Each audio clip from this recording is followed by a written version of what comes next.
On vous souhaite la bienvenue à ericlatour.com. Connaissez-vous le concept des restaurants clandestins?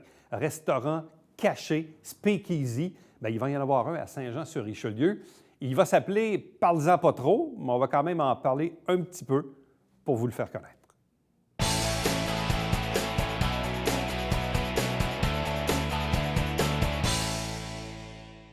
Vous connaissez probablement l'entreprise Tite Frette Bière et Compagnie, qui a ouvert ses portes quand même depuis un certain temps maintenant, sur la place du marché, dans le Vieux-Saint-Jean, d'autres boutiques également à Cowansville et à Granby.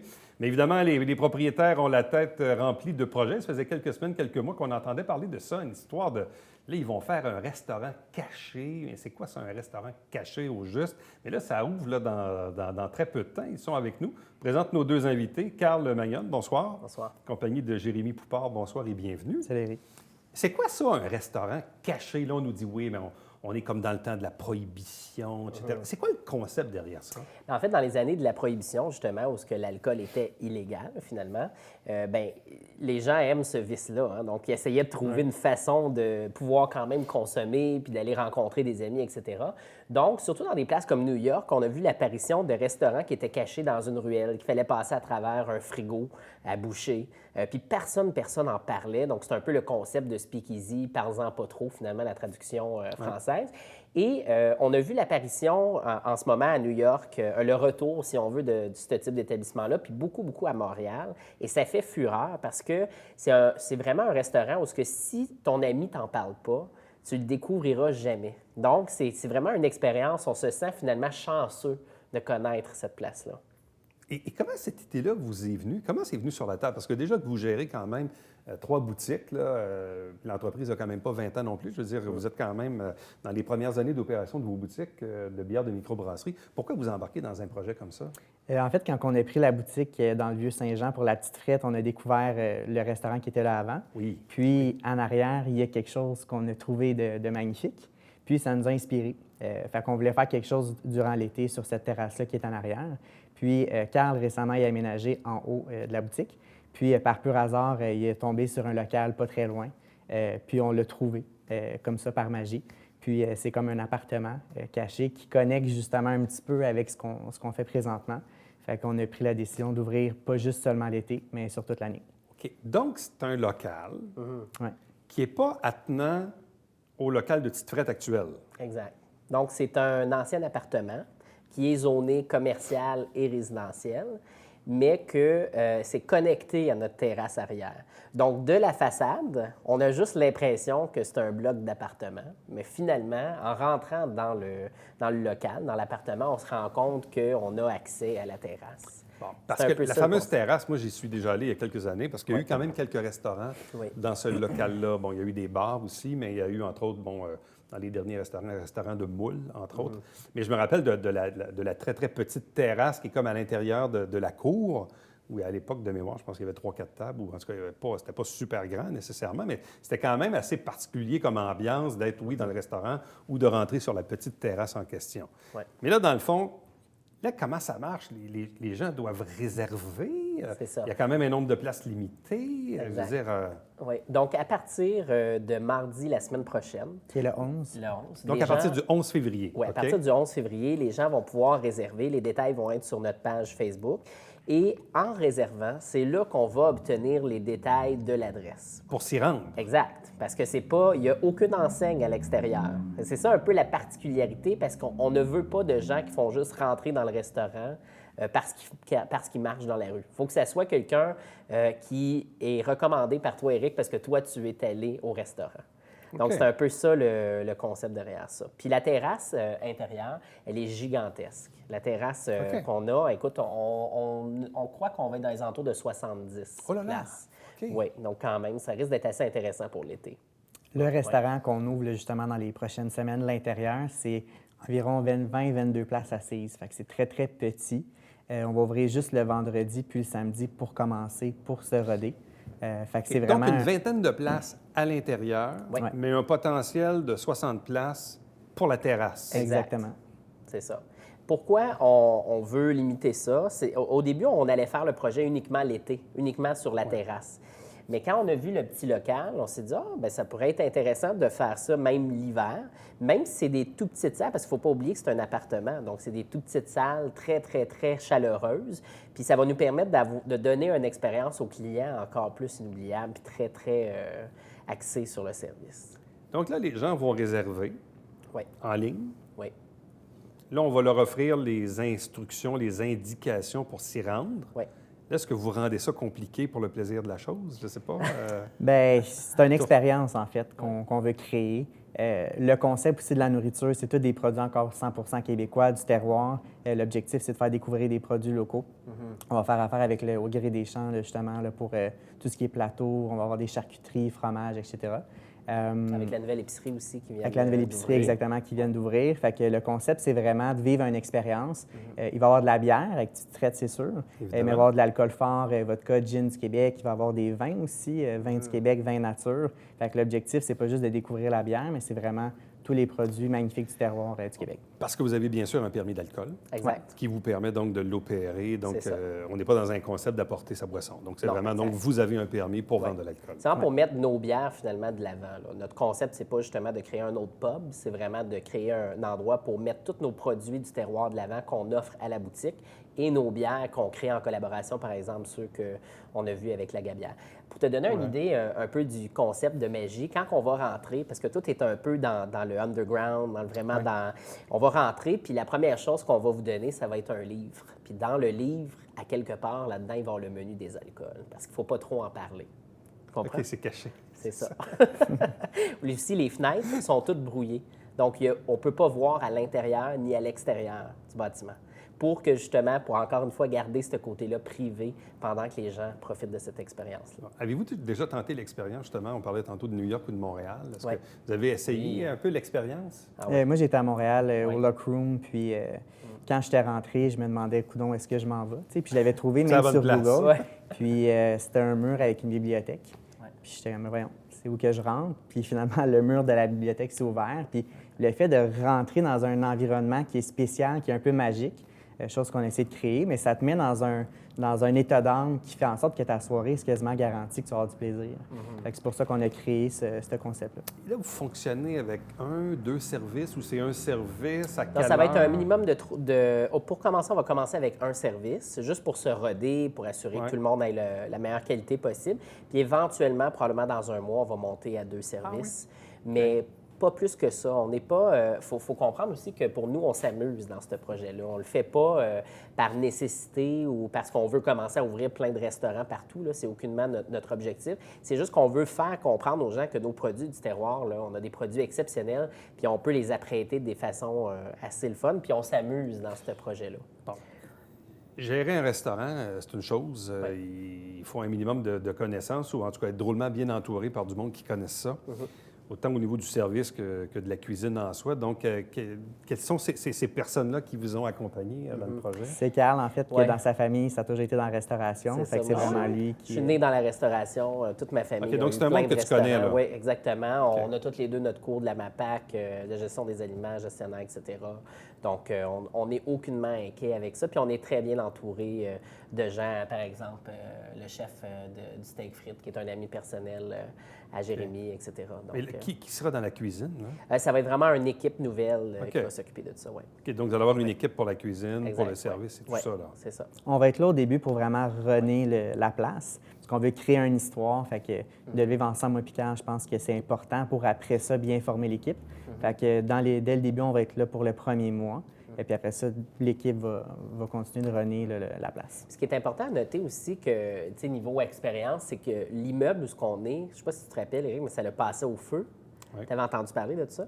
Fait qu'il y a une histoire dans cet immeuble-là qu'on va raconter finalement au travers de cette soirée-là. Donc, on travaille justement avec la bibliothèque d'histoire de Saint-Jean pour essayer de trouver des histoires intéressantes qu'on va mettre de l'avant lors du souper. Je pense que ça risque d'être intéressant. Et côté nourriture, les gens, ils vont manger quoi? On comprend qu'on est dans des trucs du terroir et tout ça, mais une assiette type, ça ressemble à quoi? Fait que ça va être vraiment un menu découverte. On va vraiment avoir plusieurs planches à partager, des petites portions, etc. On va aller dans une panoplie de fromages, de charcuterie, de terrines, de gelée. On a beaucoup de gelée à la bière, gelée au vin, etc. Après ça, on va rentrer beaucoup dans les tartares. On est des tripeux de tartares, fait qu'on va avoir des tartares de plusieurs différentes viandes. On travaille avec Selon les la boucheries. saison aussi, ça va varier tout le temps. T'sais, on veut vraiment s'amuser. Fait que ce ne sera pas un menu prédéfini. Puis quand les gens vont venir aussi, quand on va les contacter, les informer, le menu va être là. C'est ça. Fait que quand les gens vont venir chez nous, ça va être un menu découverte. Fait qu'il n'y aura pas la possibilité d'avoir 1 million de trucs là, à essayer. C'est vraiment ce menu-là. S'il y a une personne, exemple, qui est végé, il va avoir une version végé, mais on n'embarquera pas dans 1 million de recettes avec 20 places assises. On ne pourra pas. Là, Parce sûr. que l'idée, c'est vraiment de faire une expérience, de créer une expérience, puis de vraiment axer sur le tout au lieu d'axer juste sur un item qu'on va commander. Est-ce que vous suggérez aux gens d'y aller en couple, un groupe de 4, un groupe de 8, je ne sais pas. C'est quoi Tu sais, j'essaie de penser quelqu'un qui dit OK, mais finalement, je vais avec ma blonde ou sinon, C'est vraiment un restaurant en duo. C'est vraiment, oui? C'est vraiment un restaurant en duo avec amis, famille ou conjoint. On pense qu'on va vraiment avoir une meilleure expérience de cette façon-là. Par contre, vu que c'est des petites salles, probablement que la personne elle va se sentir intégrée. Mais si on est une table de 4 ou de 6, il n'y a c'est aucun possible? stress. Oui, absolument. En fait, le concept, parce que c'est des pièces, on veut créer de l'intimité. Tu sais, c'est intime, c'est caché, secret. Fait que même les gens vont pouvoir, si exemple sont 8, nous, on peut leur réserver une pièce, dans le fond. Donc, on peut être en duo ou en groupe, donc les exactement. deux sont possibles. Absolument. C'est jusqu'à 8 personnes, dans le fond. Max 8. Exact. Bon. Quand vient le temps de payer, est-ce que c'est comme dans le temps, il faut payer cash? Ou si on peut payer par débit? Tu peux payer On peut payer crédit, de toutes les débit. façons. Ah, OK, on peut quand même payer. Il n'y a pas de facture. C'est ça, on paye Il ne cash. faut pas de laisser de facture. traces. Mais tu sais, je le disais tantôt en introduction, parce que quand même, Petite Frette existe depuis quoi? 3 ans, 2-3 ans? Depuis 2018. Ça fait 1 an et demi et quelques mois. Ouais. Bon, là, vous gérez quand même 3 boutiques. Oui. Saint-Jean, Cowansville, Granby. Là, vous vous rajoutez, comme on dit, vous vous achetez de la job, là. Oui. Je comprends que c'est pour le plaisir et tout ça, là, mais c'est On a quand une belle même équipe. une couche de plus. là. Honnêtement, l'équipe qu'on a présentement, on est vraiment solidifié. On a des gens qui, depuis le début, sont avec nous. Fait qu'il y a une confiance aussi qui s'est créée. Moi et Carl, on vient de partir en vacances pendant 2 semaines. Les deux, on les a laissés tout seuls. Puis, tu sais, ça gère super bien. Fait qu'avec l'équipe qu'on a en ce moment, ça ne nous stresse pas du tout. Donc, vous êtes maintenant partir. rendu à l'étape où vous pouvez prendre des vacances Oui, Ouais. absolument. en toute quiétude Oui. Ouais. ou sur le téléphone? Non, même pas. Non? Même pas. Non? Non. Bien, lui, il a décroché complètement. Là. Moi, à mon retour, pendant 1 semaine, je faisais la comptabilité et tout. Fait que c'est sûr que j'ai été OK. connecté un petit peu, mais ils ont vraiment géré là, à 100 là. C'est vraiment c'est le fait d'avoir du monde fiable, d'avoir une belle Ouais. équipe. là, c'est ça Exactement. qui, Ouais. Parce que si on n'avait pas ça, c'est sûr qu'on n'ouvrirait pas le resto. Non, c'est ça. Parce que là, dans le fond, au début, vous aviez ouvert Granby, après ça Saint-Jean, puis pas longtemps après, vous avez ouvert Cowansville. Ouais. Et là, en même temps, vous tombez dans une ère où, évidemment, la découverte des bières de microbrasserie, c'est une tendance. Là. C'est irréfutable en ce moment. Là. C'est un courant. Là. Exactement. On est vraiment dans un âge où les gens, ils veulent ça. Ils veulent se lancer là-dedans. Et comment se passent là, les opérations, justement, des 3 boutiques en ce moment? Est-ce que vous êtes là où vous souhaitiez? Est-ce qu'on est au bon moment? Oui, vraiment. Je vous dirais que tu parles au niveau des ventes, etc. Oui, vraiment. En fait, année après année, ça va de mieux en mieux. Donc, on est super content à propos de ça. Puis là, on a lancé beaucoup de collaborations. Donc, ça, c'est toujours intéressant. On va devenir membre très prochainement de la DBSQ, qui est les détaillants spécialisés du Québec. Ça, c'est une grosse association qui fait qu'on va avoir encore plus d'exclusivité dans nos boutiques que personne n'a dans nos villes. Donc, on est en train vraiment de solidifier pour s'assurer d'être un joueur important dans le marché. Bon, parce que dans ce monde de la microbrasserie, quand on parle aux amateurs, mais, les vrais amateurs, là, où il y a des forums de discussion, il y a des applications même pour coter les bières. Dans certains cas, je ne sais pas, même les gens vont dire, OK, mais là, il y a une sorte de bière qui sort, je ne sais pas moi, à Gatineau ou à Québec ou peu importe. Là, quelqu'un y va, achète pour les autres, fait la file. Il y a comme un élément de rareté aussi dans le cas de certains produits. Ouais. Donc, comment se fait justement la gestion des inventaires dans le but de satisfaire les clients et non pas de frustrer les clients? Au début, on faisait beaucoup de réservations pour donner un bon service. Par contre, des fois, les gens réservent puis ne venaient pas chercher leurs produits. Tu as des clients qui sont là à ta porte puis qui veulent l'avoir, mais que malheureusement, on ne peut pas y donner parce que c'est déjà réservé. Chose qu'on a changé avec des produits très, très exclusifs. Quand on l'annonce, il faut que tu viennes. C'est des quantités super limitées, fait que tu as un maximum. Puis, Par personne? Exactement. On a été de cette façon-là. On distribue justement le Bas-Canada, qui est la microbrasserie la mieux cotée au Canada en ce moment. Gatineau, ouais. Puis on l'a reçu la semaine passée, puis en 45 minutes, on a tout vendu. Fait que les gens se déplacent, ils s'appellent entre eux, ils envoient leurs amis pour aller les chercher. Puis la gestion d'inventaire, il n'y en a pas parce que c'est vendu littéralement en quelques minutes. Énormément de tout le temps des nouveaux SKU, hein? Tout le temps des nouveautés à rentrer, etc. Mais ça, est-ce que ça veut dire que si les fournisseurs vous en donnaient plus, on pourrait en vendre plus? Ah oui. Absolument. Absolument. Chose qu'ils ne font pas, par contre, présentement, parce que les gens, exemple, qui sont de Gatineau, Bas-Canada, ils distribuent leurs produits. Toi, Éric, tu t'en vas à Gatineau pour aller voir Bas-Canada, puis ils n'ont même plus de bière. Fait qu'ils veulent s'en garder pour les gens, justement, qui est chez eux. Puis après ça, les surplus, ils vont les distribuer dans les boutiques spécialisées. Mais c'est des quantités ultra limitées. Là. C'est assez fou. À quoi on attribue ça, ce phénomène-là? Je pense que c'est la curiosité. Je pense que les gens, encore une fois, on parle du bouche à oreille, tu sais, toi, tu adores une certaine bière, puis tu en parles sur les réseaux sociaux, mais les réseaux sociaux apportent la discussion, tu es curieux, tu veux y goûter. Les applications, bien, c'est toujours j'ai-tu goûté à elle? Non, Oui, j'ai-tu goûté à elle? Donc, on veut tout y goûter. Moi, je suis rendu à 224. Là. C'est ça, Quand c'est même. comme un Ouais, jeu. C'est comme un jeu. Donc, je pense que c'est s'ambitionne. ça, en fait, qui a créé ça. Puis d'ailleurs, on est rendu certifié Untapped à Petite Frette à Saint-Jean. Donc, les gens, vraiment, éventuellement, ils vont avoir vraiment la liste de bières qui sont disponibles chez nous. Puis, il y a vraiment, ils vont avoir accès à des promotions, des informations privées sur l'application. Donc, ça, c'est vraiment un ça, gros ajout pour Est-ce nous. que ça veut dire qu'on pourrait venir un jour un peu comme, je ne sais pas, mais disons que je veux telle sorte de vin, je m'en vais sur l'appli de la SAQ, puis je sais qu'il y en a 12 à la succursale de Chambly.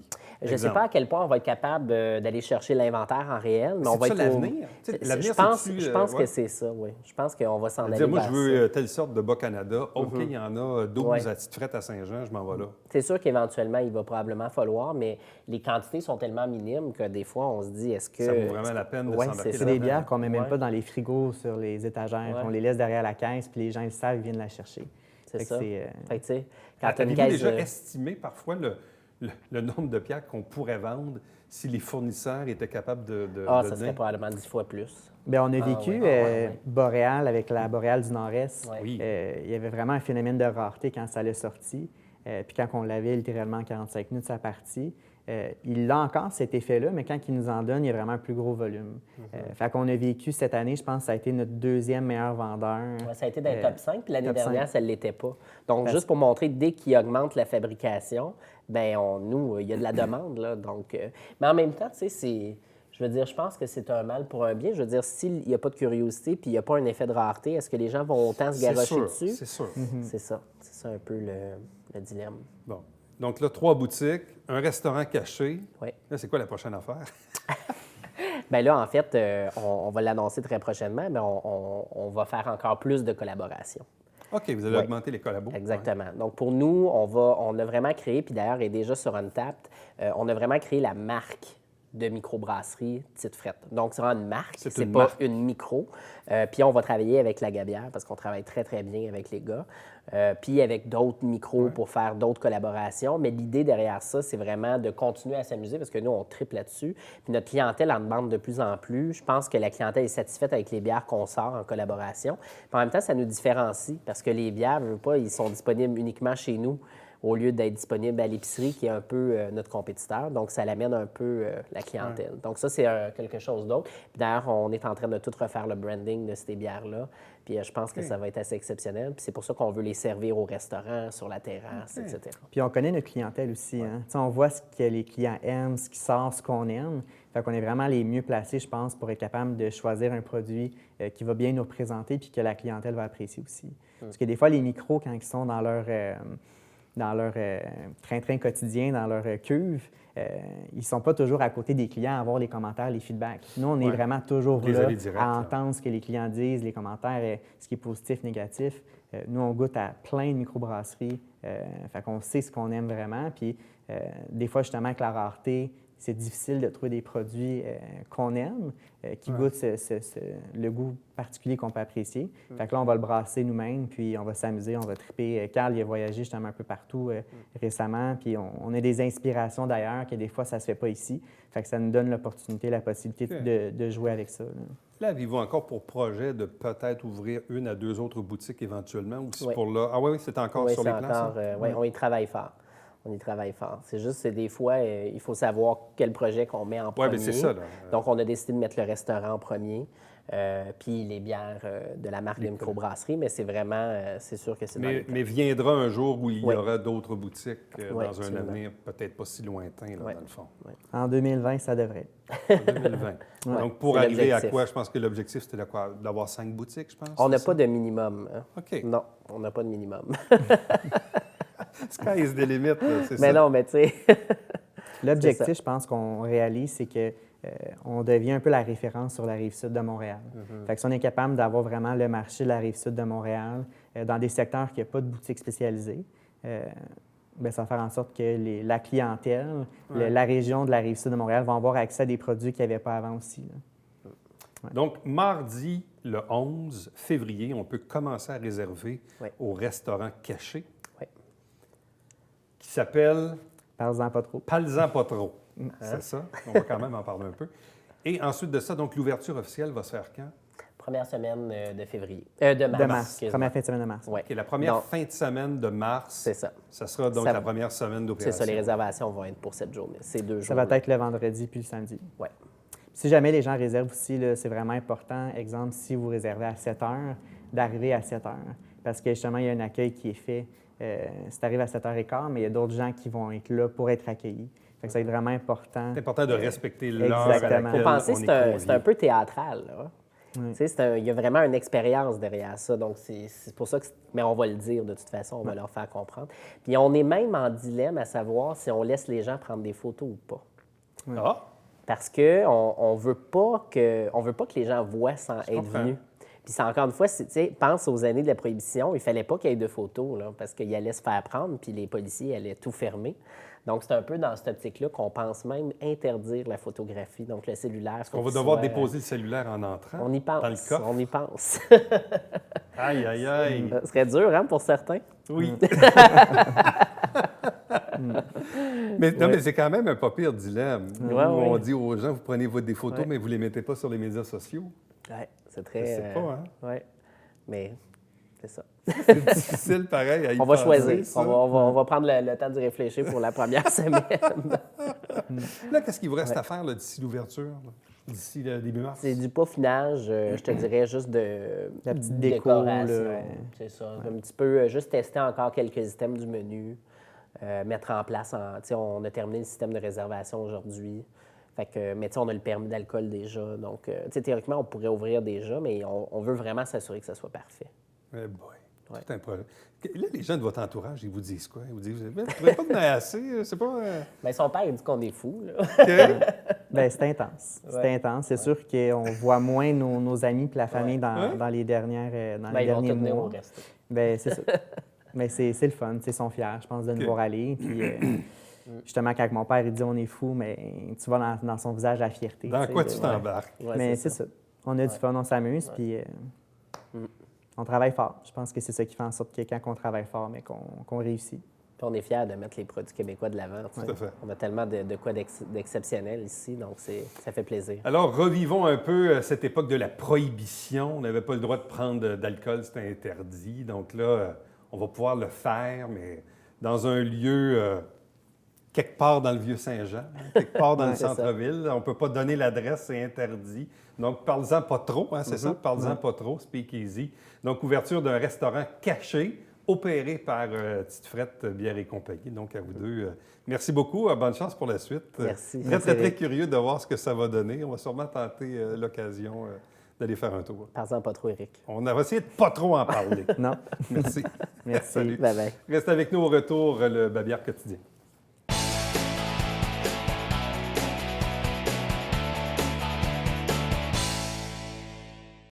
Mesdames et messieurs, bonjour et bienvenue à la Justice entre nous. Mon nom est Serge Lemaire.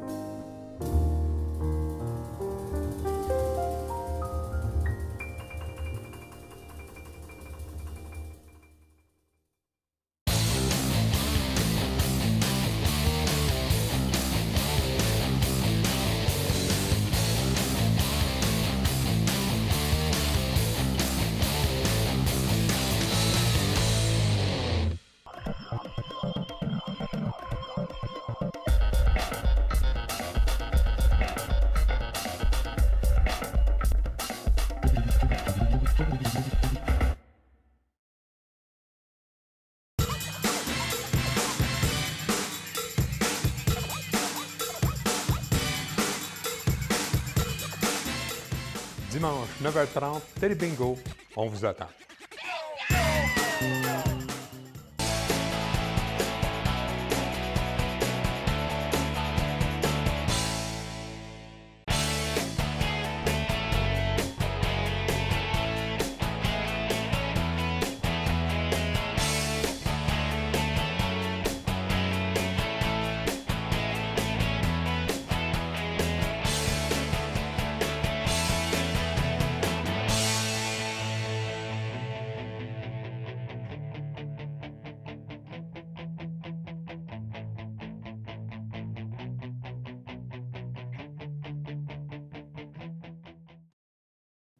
Vous vous demandez quoi faire, quoi voir? Bien, en février, il y a plusieurs événements, plusieurs activités. Et si vous allez sur le site de Tourisme au Richelieu, on va vous suggérer un paquet de trucs. Notamment, il y a des belles activités à venir du côté de Venise, en Québec. N'oubliez pas, chaque semaine, dimanche matin, 9h30 en direct, 4 000 $ en prix via, bien sûr, notre Télé Bingo. Prochain rendez-vous pour nous, c'est demain. Bye-bye.